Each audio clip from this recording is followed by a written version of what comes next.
Hello again, the main stories in London now. And first tonight, we're at the Labour Party conference where it's been announced a tiny village on the outskirts of London is earmarked to be made into a new town. It's part of the Housing Secretary's promise to build at least 10,000 new homes, as our political correspondent Simon Harris reports. On the northern fringe of London, where urban turns to rural, are the garden centres and nurseries of Cruise Hill. This slice of greenbelt in the borough of Enfield has been chosen by the government as one of the sites of a new generation of new towns. The announcement came from the Housing Secretary at the Labour conference in Liverpool. We'll build homes people feel proud to live in. Communities with schools, hospitals, good public transport, green spaces on the doorstep, and the investment that brings good, well-paid, unionised jobs to the area. The Housing Secretary promised at least 10,000 new homes would be built.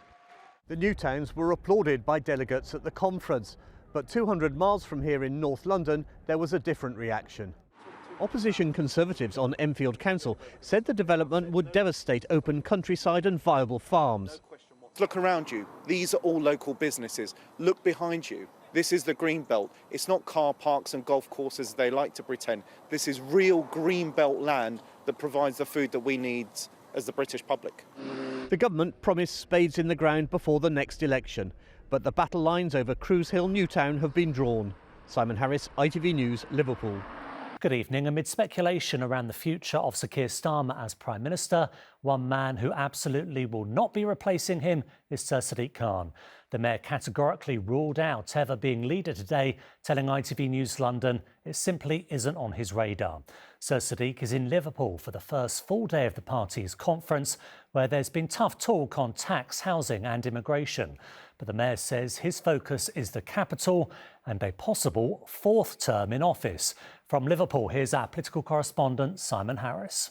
Show me what community looks like. Dawn Butler's Jamaican Night has become an annual event at the Labour conference. This is what community looks like. In Liverpool last night, the Brent MP was joined on stage by the politician whose job she openly admits she wants one day, Sadiq Khan.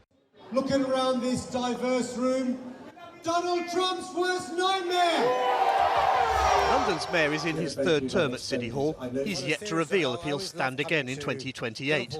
But at a conference gripped by speculation about the Prime Minister's future, he has ruled himself out of trying to become Labour leader. When we spoke next to the River Mersey, I asked him about his ambitions. Have you decided yet if you will stand again in 2028? I think it's an indulgence to talk about my future when I'm so impatient to deliver for the future of Londoners. But voters want to know, and it's reasonable enough, isn't it, to ask whether you're going to stand for a fourth I term? want to reassure Londoners who voted for me last May.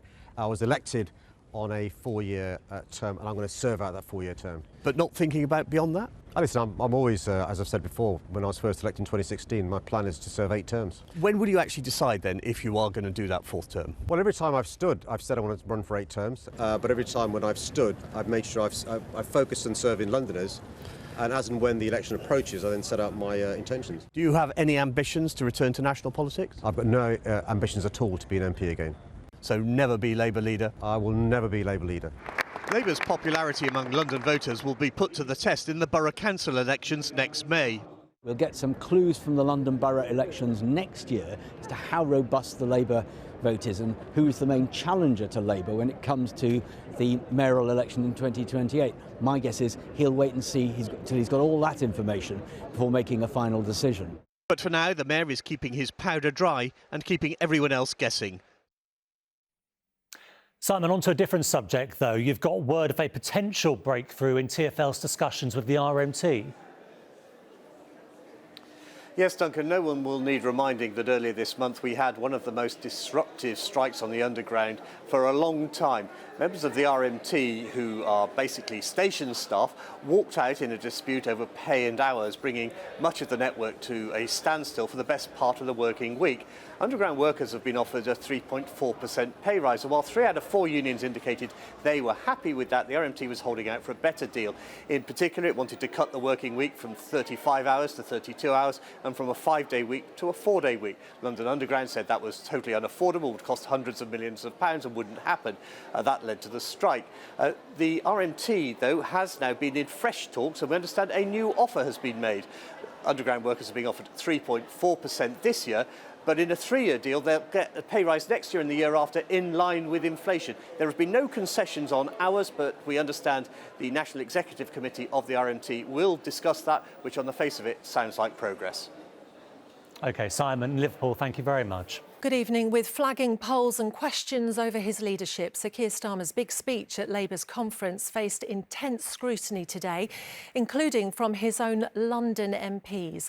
The Prime Minister's been MP for Holborn and St Pancras for a decade, and Labour comfortably holds the majority of parliamentary seats in the capital. But so much has changed since the general election, and next year's local elections could inflict some serious damage.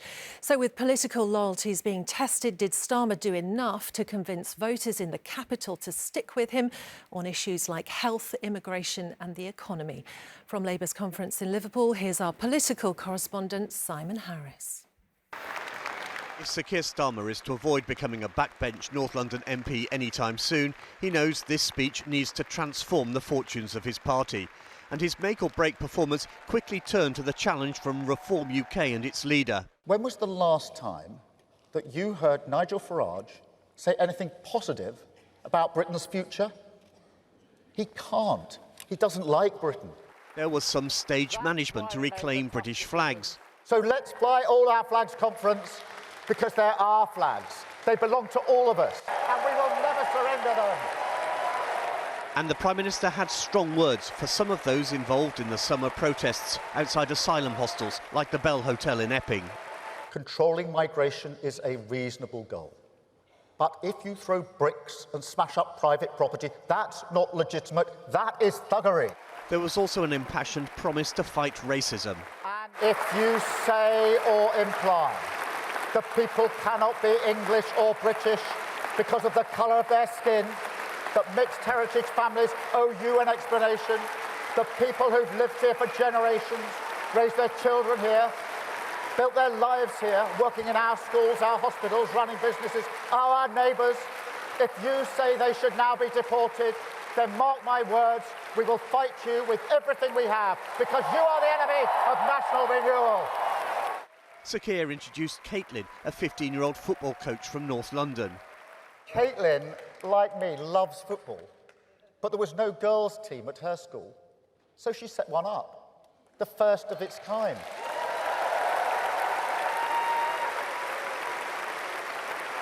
And now conference, she plays for Camden Town Women, and that's nearly as good as Arsenal. She coaches as well at Potters Bar Little Lionesses, just 15 years old. Is that broken Britain? But was it enough to silence his critics in the party? There will always be critics. For me, we've got a Prime Minister that is focused on renewing Britain. We've got a Prime Minister that is focused on serving communities like mine that were, quite frankly, completely deserted by the last government. That's what we need to focus on, and that's the really exciting thing about Keir Starmer. It's been really difficult, I'm not going to lie, Simon, to get the party to call out racism.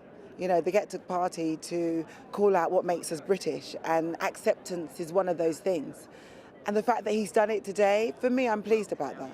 Sir Keir told delegates he expected to be judged, but he also appealed for more time. So, Simon, how did that speech go down then today? Well, there was a lot to unpack. There was that very strong and impassioned rebuttal of racism, which will have gone down well with Labour Party members. There was a sort of coded request for breathing space, with the Prime Minister saying what he calls national renewal will take time. Something which might not have played so well at City Hall was his assertion that there needs to be further government investment outside of London and the South East. I'm not sure how that bodes for the Mayor's hopes of a boost in the budget. Nigel Farage has responded, saying that the Prime Minister this was the last throw of a desperate last throw of a dice by the Prime Minister, and he's descended into the gutter. We will have to wait probably until the end of the week before we know if the speech has done anything to improve Sir Keir Starmer's opinion poll rating. OK, Simon in Liverpool, thank you very much. Well, also on the Mayor's mind, no doubt, will be the struggle his party is having on a national scale and the impact that could have at the ballot box. If by-elections are anything to go by, next May looks like it could be a bloodbath for Labour. The reform surge, the rehabilitation of the Lib Dems plus swings to the Greens, if replicated exactly, could spell disaster in 2026. Our political correspondent Simon Harris has been assessing the mood at the party conference in Liverpool. Ryan Jude knows what is meant by every vote counts. When he was elected to Westminster Council in 2022, he beat his Conservative opponent by just 2 votes. That almost certainly makes his seat in Lancaster Gate the most marginal in Britain. But at the next election in May, Labour faces a new challenger, Reform UK. We've never had Reform running in Westminster, and I think personally that they're going to take votes away from all sorts of different voting constituents, but the Conservatives, I think, should be very concerned in the city of Westminster with the Reform candidates that are going to be running. Labour's victory in Westminster in 2022 ended almost 60 years of Conservative control. But the leader is under no illusion about the challenge the party faces at the next election in 2026. How tight is the race in Westminster? In Westminster, it's always going to be a tough election. We're not taking anything for granted. We feel we've got a strong local record. We're dealing with a Conservative Party that's in possibly terminal decline across the UK, and we are very proud of what we've been able to do locally. Many Labour councillors in London were looking to the Prime Minister's speech in Liverpool yesterday for some sign that the party's slide in the opinion polls can be reversed. Last time the boroughs were fought over, Labour strengthened its hold on London, winning 21 of the 32 councils. But next May it faces threats from both left and right. Not just Reform UK, but also the Greens under a new populist leader and possibly Jeremy Corbyn's new party. Brenda Dacres is the elected mayor of Lewisham, a South East London Labour stronghold, where the party has 52 of the 54 council seats. When we're speaking to residents, there'll be the odd person that says that they're interested in reform and what they've got to say. But what we do is make sure we tell them what we're doing as councillors and showing the benefits of having a Labour council. If the current opinion polls are a true reflection of voting intention, Labour will have to brace itself for losses in London next May. I think it's almost inevitable on current voting intention figures.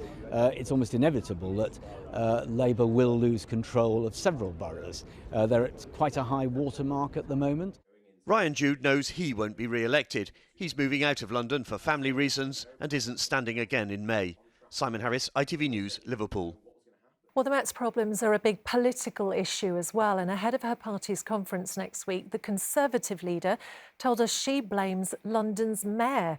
Kemi Badenoch said racism can never be allowed, and she was horrified by what the documentary uncovered. She spoke to our political correspondent, Simon Harris. I was absolutely horrified to read what had come out of the Panorama documentary. I haven't watched it yet, but I've read the news stories and I've seen clips of the Met Commissioner speaking. We need to make sure that our police recognise equality under the law and treat everybody the same. We cannot have people who are making comments in a police station which are discriminatory or prejudiced towards members of our community. In the past, the Commissioner has refused to accept the term institutionally racist. Do you think the Met is institutionally racist? No, I do not, and I agree with the Commissioner on that. And I actually put out a report talking about how our country is not institutionally racist. Just because some individuals behave in a certain way should not cast aspersions on the whole country. This is not a racist country. But where we do see racism, we've got to tackle it. Where we do see prejudice, we've got to tackle it. We only need to look at what happened in Manchester today. There has been a lot of anti-Semitism, a lot of anti-Jewish hatred, a lot of people talking about globalizing the Intifada, and now we see what happens. It's paid for with people's lives. Sir Mark Rowley came in 3 years ago on a mission to transform the Met. Do you think he should resign? I'm not making a comment about Sir Mark Rowley. I don't know the full details of what's come out from this specific police station or how widespread it is. What I do know is that the person responsible for the police is the Mayor of London, Sadiq Khan. He is the Police and Crime Commissioner, and he has done absolutely nothing to make this city safer. Everything has gone worse under Sadiq. But he's not responsible for the behaviour of these officers. He is the Police and Crime Commissioner. He is the Police and Crime Commissioner. We mustn't forget that. The Police and Crime Commissioner in Essex makes sure that he takes responsibility for behaviour. He is the one who should do that, and he is not doing his job. So what should he do? Well, he needs to do his job and sort it out. It's not for me to give him instructions. He campaigned to be mayor of London. He's failed the city. Crime is up. He's not building houses. People are leaving our city. They're leaving our city, and that worries me. We need to make sure that we are an attractive city and country, and that means dealing with the economic issues which Labour is causing. Unemployment up every single month since they came into office. You look at what's happening with the borders, getting worse and worse. Only the Conservatives can fix and get both a stronger economy and stronger borders. You have your conference next week. Rather like Sir Keir Starmer this week, there's pressure on you to perform to transform your party's opinion poll rating. Can you do that? Of course I can. I wouldn't be in this job if I couldn't. How long should your party give you? We are in for the long haul. You look at oppositions previously, 14 years, 13 years, 18 years, this is not going to be overnight. What I'm focused now on is making sure that people can see that we are the only party that has that unique combination of the competence to deliver and also the toughness to get through difficult decisions. You have 6 of the 32 London boroughs. Elections next year. Do you expect to lose some of them? No, I expect to win more council seats. People have now seen what they get with Labour. Last year we had a historic defeat. They haven't seen what they get with reform, and they might go for reform. Well, people have seen what they get with Labour, and we had a historic defeat last year. People voted for change. They got change for the worse. The change for the worse is when people say all sorts of things with no plans to deliver them. That's what Labour did. That's what Reform are doing now. It'll be change for the worse again. We are the only credible alternative, and my job now is to make sure that people can see that.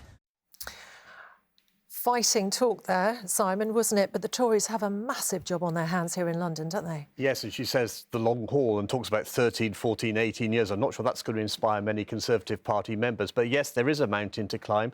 The party only has 9 MPs in London out of a total of 75. And although the general election may be 3-4 years away, there are borough council elections next year. And there's a real fear among some Conservatives that they might lose one of those 6 councils they control, somewhere like Bexley, perhaps.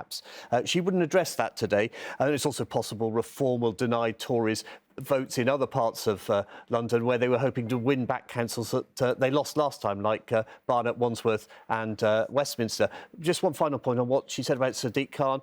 A source close to him tonight said they would take no lectures from the Conservatives on racism because the Tories at City Hall had opposed his reforms at every step of the way. Right, OK. Simon, thank you.